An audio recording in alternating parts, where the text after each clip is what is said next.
যে নারী মুহররম মাসে 4টি স্পেশাল আমল করবে তার কপাল খুলে যাবে, আল্লাহ পাক রব্বুল আলামিন তার সকল দোয়াগুলো কবুল করবেন। মনে রাখবেন, মুহররম মাস হচ্ছে সম্মানিত মাস। এই মাসের ব্যাপারে আল্লাহ পাক রব্বুল আলামিন কিন্তু 4টি মাসে সম্মানিত করে দিয়েছেন, এটা নিজে বলে দিয়েছেন সূরা তাওবা 36 নম্বর আয়াত, ইন্না ইদ্দাতাশ শুহুর ইনদাল্লাহি 12 শাহরান ফি কিতাবিল্লাহ ইয়াওমা খালাকাস সামাওয়াতি ওয়াল আরদা মিনহা আরবাআতুন হুরুম। 4টি মাসকে আল্লাহ তাআলা সম্মানিত করেছেন, তার ভিতরে অন্যতম একটা মাস হচ্ছে মুহররম মাস।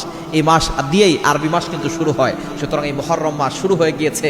এই মুহররম মাসে কোনো নারী যদি 4টি আমল করে এবং আল্লাহর কাছে দোয়া করে, দোয়া কবুল হয়ে যাবে। নাম্বার 1, 1 নম্বর হচ্ছে এই মাসে বেশি বেশি করে রোজা রাখা, বিশেষ করে আশুরার রোজা। নবী সাল্লাল্লাহু আলাইহি ওয়াসাল্লাম আশুরার রোজা মুহররমের 10 তারিখে 2টা রোজা রাখতেন, 9 তারিখ 10 তারিখ অথবা 10, 11, আপনি 2টা রোজা রাখবেন। যেহেতু ইহুদিরা 10 তারিখ রোজা রাখে, এই জন্য ইহুদিদের বিপরীত রাসূল সাল্লাল্লাহু আলাইহি ওয়াসাল্লাম করতে বলেছেন। আপনি যদি রোজা রাখি 9, 10 অথবা 10, 11 রোজা রাখার চেষ্টা করব, 1 নাম্বার। এবং আরও রোজা রাখতে পারেন, প্রতি সপ্তাহে সোমবার বৃহস্পতিবার রোজা রাখতে পারেন। এবং বিশেষ করে আইয়ামে বীজের রোজা 13, 14, 15 এই মধ্য যে রোজাগুলো আছে সেগুলো আপনি রাখতে পারেন। রোজা রেখে দোয়া করলে সেই দোয়ার সাথে সাথে কবুল হয়। 2 নাম্বার আমল হচ্ছে ইস্তেগফার বেশি বেশি পড়া, কেননা এই মাসে আল্লাহর কাছে ক্ষমা প্রার্থনা করা, আস্তাগফিরুল্লাহ আস্তাগফিরুল্লাহ, এটা বেশি বেশি করলে আল্লাহ পাক রব্বুল আলামিন সকল গুনাহ খাতাগুলো ক্ষমা করে দিবেন।